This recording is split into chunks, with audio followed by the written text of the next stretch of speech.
ခဲ့တယ်ဗျာဒီစက်တန်းကိုတစ်ခေါက်မျိုးပြောက်တစ်ခေါက်သုံးပြီးပါဖြစ်ပါခင်ဗျာဒီစက်တန်းကိုဒီညံ့ရောက်နေပါခင်ဗျာဒီစက်တန်းကိုတစ်ခေါက်မျိုးပြောက်တစ်ခေါက်သုံးပြီးပါဖြစ်ပါခင်ဗျာ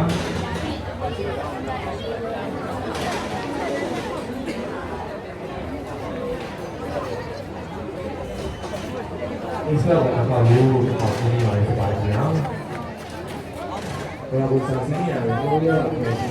ဒီကြောင့်လည်းစာစီတွေပုံမှန်ပါဗျာ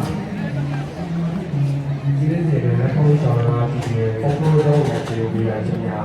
ဘာဖြစ်လို့ပြပါလဲဆိုတော့ဒီကနေ့ပါတယ်နော်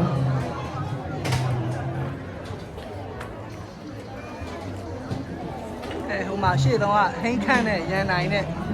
ဒုတိယထက်ရနဲ့ဥစ္စာနဲ့ကန်းကွာတတိယ10မိနစ်ပဲကြာတယ်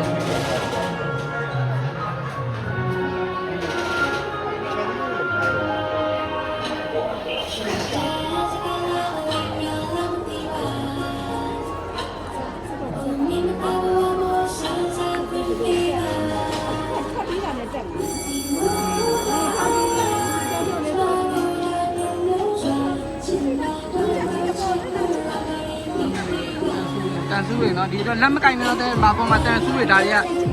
သူတို့ကဘယ်လိုလုပ်ထားလဲမသိဘူးဒီမှာကျဆူးတွေ